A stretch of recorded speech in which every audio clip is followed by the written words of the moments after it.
Hi, welcome to Stoughton Spotlight. I'm your host, Jeffrey Pickette. On this episode, we'll be giving you an update of the Stoughton High Building Project. The Stoughton High Building Project cleared two major hurdles in the month of May. On May 2nd, town meeting overwhelmingly approved the funding plan for the high school, and on May 25th, the Massachusetts School Building Authority, the MSBA, also approved a funding agreement with the town of Stoughton. So that leaves one major significant hurdle left, and that is a townwide vote June 7th, that's a Tuesday, where residents will be asked to weigh in on a debt exclusion to fund this new Stoughton High School. So leading up to this important vote, I have a panel with me here to discuss this project, and let me introduce you to them. First, I have TJ Recupero and Rick Hill, who are both on the Stoughton High Building Committee. Ed Quigley, who is a former Stoughton educator and also a former superintendent of the Norwood Public Schools. And interestingly, you were the superintendent during Norwood's process with the MSBA, so you can kind of weigh in during the course of the show as to how another community dealt with this process. And then to the far end of the screen, Tim Bonfatti, who is with Compass Project Management and is the owner's project manager of this project. And so Tim can go over the particulars of the building and of kind of this process construction-wise for the project. So let's get started first of all of talking about the lead up to this June 7th vote, because that really is the most significant milestone, hurdle, however you want to phrase it, in this process. If this project passes, if the residents approve, and it just has to be by a simple majority, debt exclusion, then this project goes forward. So what will voters be asked on June 7th? There's one question. The single question on the ballot is whether they will agree to exceed the limits of Proposition 2.5 for this one project. It's called a debt exclusion. You'll hear people refer to it as an override. It's not an override. An override is a general and permanent override of the taxing limitations of Proposition 2.5. This is temporary. It's identified to this particular project, and when this project is paid off, so is the debt exclusion. And the limits of Proposition 2.5 still apply in all other respects to the taxing authority of the town. It's just for this particular project we're allowed to exceed them so that we can pay for it. And as a matter of fact, so that we can pay for any repairs of Stoughton High. Anything we do to Stoughton High to improve it will require a debt exclusion. And that a yes vote on June 7th supports the debt exclusion and the funding of this project. A no vote is obviously against building a new Stoughton High School and for this time right. being maintaining the status quo. That's right, and there'll be no way to do a project without a debt exclusion vote. So a no vote means no new high school. Just to give the viewers an idea of the project roughly, and we'll get into this later with Rick, more in detail, but the project roughly will go for about $123 million is the budget.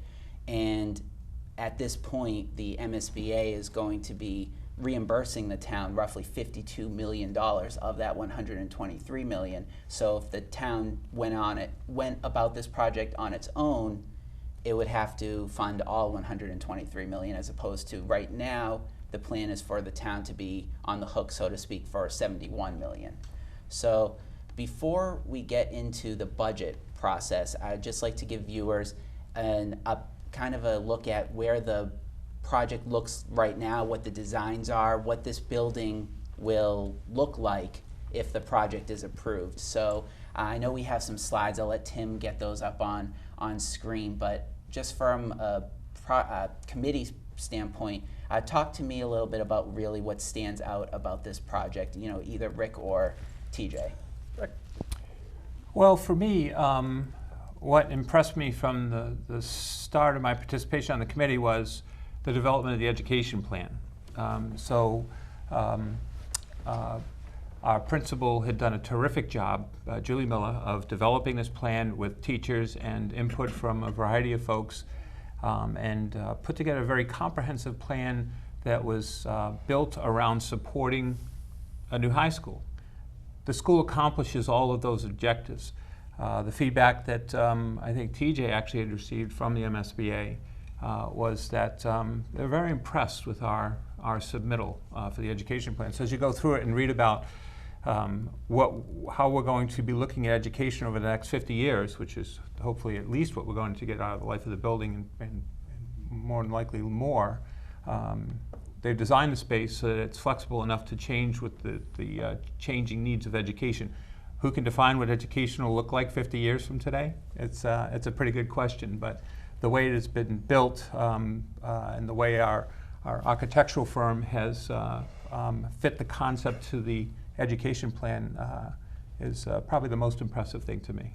And so we have some slides that can kind of show you the layout of what the building would look like from the inside. Is that what's up? Well, I actually have the site plan. I can walk people quickly let's through. Go. So if we can actually bring up the slides on screen, Tim can start off with the site plan, and this is an overhead view of what the site will look like. So I'll turn it over to Tim here. Okay, so this is the site plan. So as you can see, this is Pearl Street running along the right edge, and then at the bottom is Adams.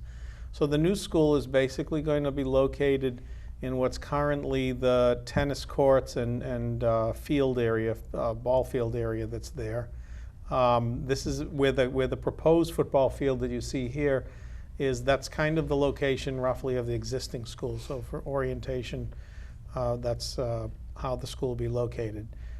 There is going to be more parking available under this plan, as well as even more event parking because of its proximity to the O'Donnell Middle School.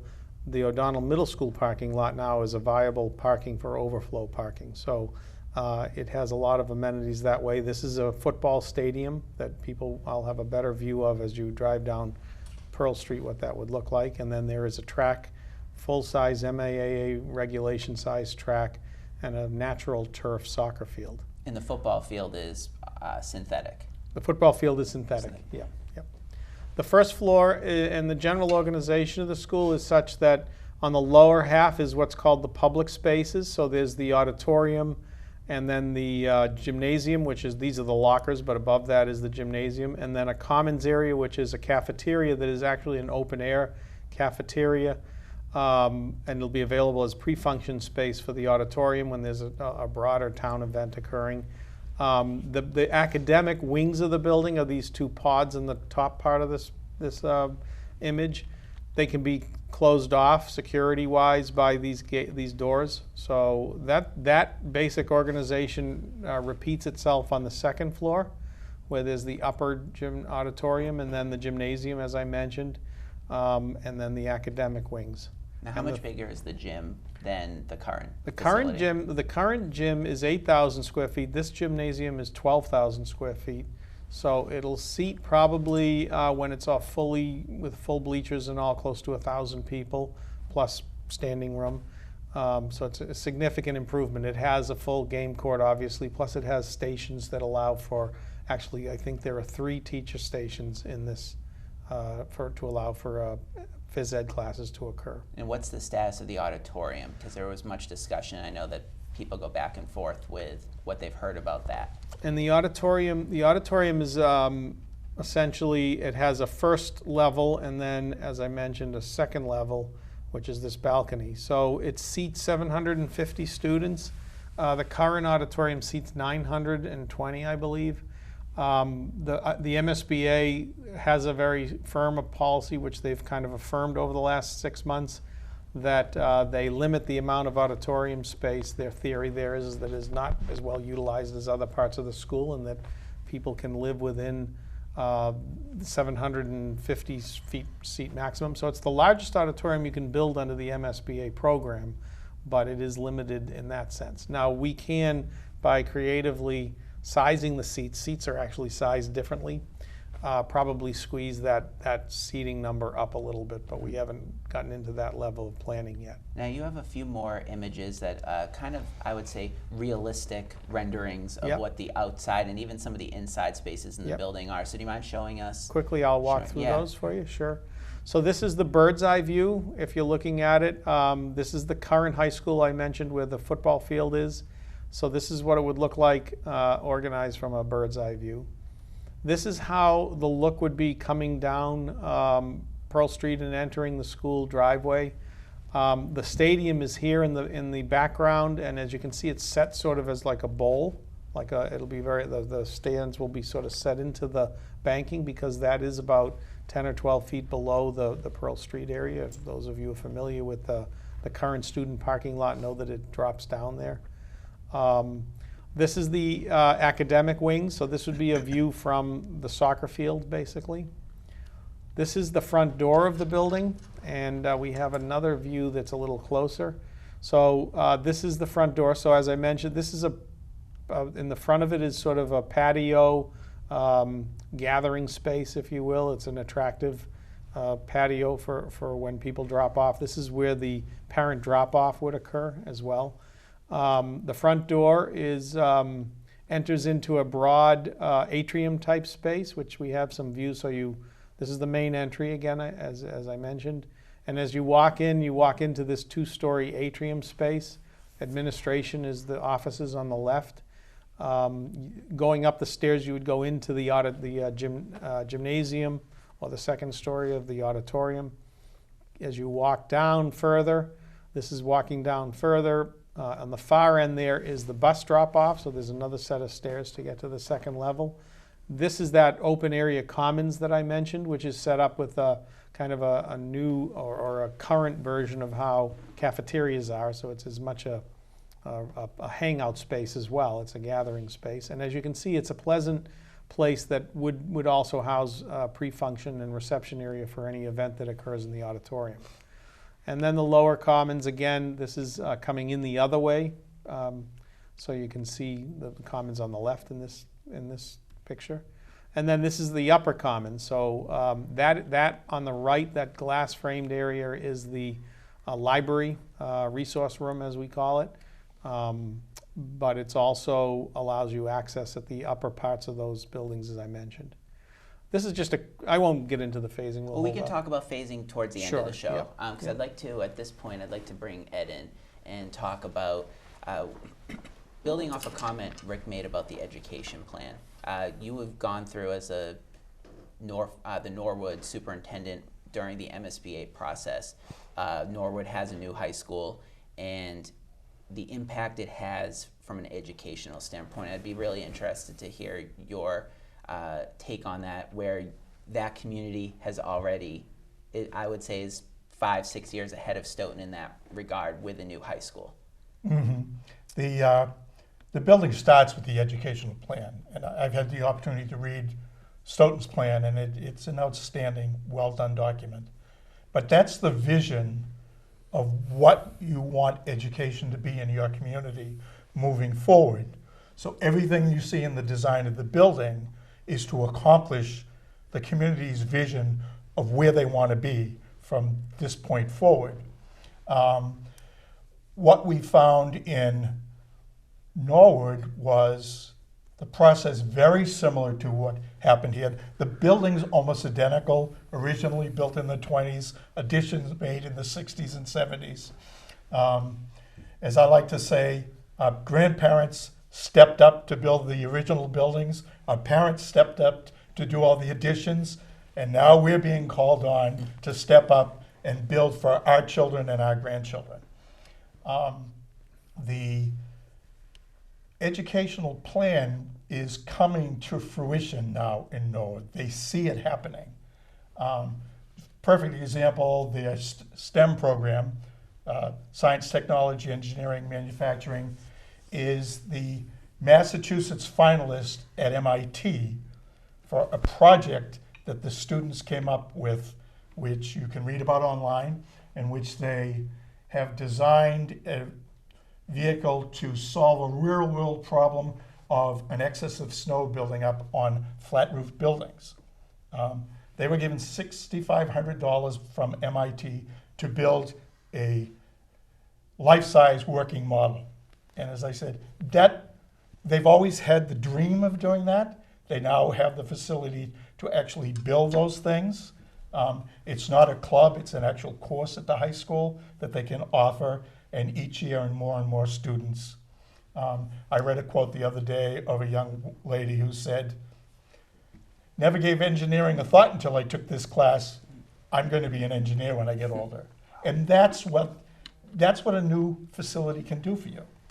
Well, you lived in Stoughton. You live in Stoughton. You've lived here for many years. You were a longtime educator here in town. My children went through Stoughton High School. What's your take on the need for a new Stoughton High School? You've seen the benefits in Norwood, and knowing what this district is like. What's the need here?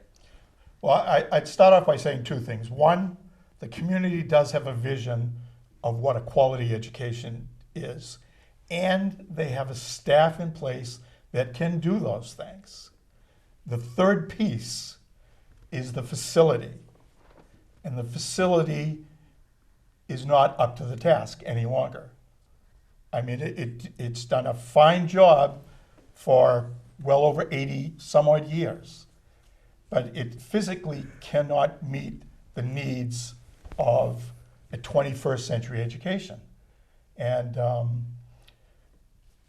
this is what this design is doing. This is what we're asking the community to do. What do you want for your children in the future? And this is the way to solve it. And basically, it's like buying a new home. You know, we're not putting this on a credit card. We're taking out a mortgage. And as TJ said, in 20 years, the mortgage is paid off. You don't still pay that mortgage, but you certainly gain the benefit of the foresight of putting this in place now when it's needed. Well, I'd like to use that as a segue to bring Rick in and to talk about the finances of this project. And I know there are a few slides that are associated with that, and you could kind of walk us through the cost. We talked roughly at the beginning of the show about the cost of the project of approximately $123 million is the slide. There's 3 slides, and the 3 that you did. So we can bring up the slides on the screen and to show, again, just to kind of give the viewer a breakdown. So this is the project budget, and Rick, I'll turn this over to you. Sure. Thanks, Jeff. So you can see that the feasibility phase is what we're just completing at this point. So 3 years ago, town meeting approved $1 million to spearhead this project, to be able to go out and identify an owner's project manager, and that was Tim's firm. And that was a pretty rigorous process to narrow down, I think, 13 submissions down to Tim's group. And then from there, we were able to then bring in an architectural firm, DRA, and then pursue getting to the point where we are today with the feasibility part of the project. Administrative costs and designs are just short of $13.5 million. The construction itself of the facility is $100,961,000, roughly $101 million. Miscellaneous costs, and again, that's for utilities, testing, moving, things of that nature, is about $350,000 is the estimate for that. Furniture, equipment, and technology, roughly at $2.7 million. Any furniture, not to interrupt, but any furniture can be carried over from the old school, or will it be all new?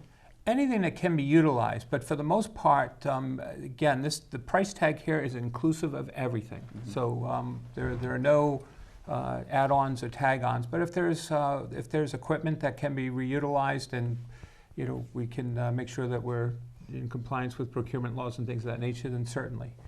And then again, the MSBA has great discipline about the process, and part of the process is making sure that there are contingencies layered into the building of the facility to protect against unforeseen costs that could be incurred.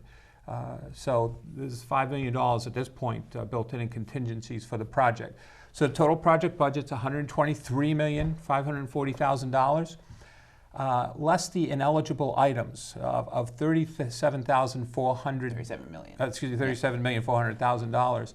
And you can see that that's asterisk. So below, items that are not considered reimbursable by the MSBA would be construction costs that are exceeding $299 per square foot. Our project exceeds $299 a square foot, understanding that the MSBA understands that that is a fairly dated number, that the facility could not be built for that kind of a cost per square foot today. So, but similar projects to Stoughton have been built for approximately the same or the neighborhood of the cost per square foot that Stoughton is looking at or projecting, and the MSBA is certainly in support of those projects. So other than that, you can't exceed the 8% of building costs. The FF&E costs exceeding $2,400 per student are not reimbursable. And then legal fees, moving costs, and costs associated with the central office. So the superintendent's office and maintenance and things of that nature are not reimbursable. Now, what's the status of that? Is that still going to be a separate building near the parking lot? Or what's the status of the superintendent's building? Because I know it's not included On the ballot, in the height. It's not it's right. included as part of the ballot question. Correct, but it's not included in the building. But I'll let Right, Tim so, speak to well, that. since it is in the current high school, and the Yeah. current high school will be demolished, we have to do something about it. So we have included a sum of money to either put something on site, a modular building on site, or more likely, given what we're seeing around town as available real estate, renovating either an existing school property or a property that becomes available. Okay. So we've covered that within the budget. Mm-hmm. So, and just to really, to continue very quickly, again, knowing that the cost of the building is $123 million, that there are ineligible reimbursement costs of $37 million, and again, one of those other items would be like athletic fields and things of that nature. The net base cost that the MSBA looks at for reimbursement is the $86,139,000. From that, then they look at what portion that they would fund. So there's a base of 54.6%, I believe, and then there are incentives on top of that for the utilities and systems and things of that nature. They're green and efficient, and for the materials that are used, even for the type of construction process that we're going to use, which is a construction manager at risk process. So that brought our total reimbursement up to 60.67%, which translated to $52,252,000. So essentially, the school is getting the town is getting a new high school for $71,288,000, which is a bargain after you think about the coupon discount. So. And then again, this I think will be the slide that most of the viewers will be most interested in, so that their tax impact. Sure, and this is where the discussion comes home. What we've done is put together three examples of home pricing and the tax impact on those homes based on current valuation. So, for example, a $200,000 home today, the maximum yearly tax, and I'll explain what I mean by that, would be approximately $252 or $63 a quarter. When we say maximum yearly tax, we say that because when we calculated the cost, or the tax base over the 20-year period of the bond that we'd be looking for here, we didn't include things such as additional growth. So if there are new corporations or companies that locate here, and that's additional tax revenue, or if there are new houses or housing complexes that are built, that's additional tax revenue. As houses appreciate in value, it's additional tax revenue. None of those things were calculated into this, which actually helps spread the cost over a larger base and ultimately would reduce the cost to the individual taxpayers today. So that's one piece of it. The other piece is that we would be borrowing at, we've built in a calculation of 3.5%. Today we borrow at about 2.7%. So rates have never been lower. We've overestimated it. We tried to make this as conservative a number as possible, so that it certainly wouldn't be exceeding, and we certainly would hope it would be less than these numbers. But we wanted to be give a significant estimate here if we could. $300,000 house, the impact would be $378. Interestingly enough, the median house value in Stoughton is $307,000, and so the impact on that would be $387 per year, or $97 per quarter. If you owned a $400,000 home, $504 a year, or $126 a quarter. So in the remaining few minutes, I'd like to walk through the phasing and then just some final thoughts if we have time. So let's bring up, let me know when you're ready, Tim, for the phasing, because the project, even after, if the vote passes on June 7th, there's still about a year of planning and design before ground would break. So are you ready with the? Yes. Okay, Yep. so let's bring up that slide. And So this is the first phase, actually, which is obviously the new school. So the new school, there is, as you mentioned, Jeff, that if the project passes on June 7th, design would commence immediately. So design would commence to where we expect it to be, where we would be able to get bids in and start construction on the new school next summer, the beginning of next summer or late spring even, potentially. so you're looking at 2017. 2017. So the new school would be built from 2017 through 2019, through the summer of 2019. So it would be occupiable by students in 2019, that school year. With the new school would be parking. All the parking would be available. However, because the old school would still be up, the football field and the tennis courts would not be available, nor would the soccer field be available at that point because it interacts with that. So the athletics will definitely be impacted from that Yes. regard. There'll be a few seasons where They'll be have playing to be on the away road. games. Right. Yep, and they've already discussed that with a number of area towns. They've done it in the past when they've had to, and that can be accomplished pretty well. So that's about 3 years where athletics will be Sure. on the Because road. once the school's built, you spend the next, and it's occupied, you Yeah. spend the next year tearing the old one down.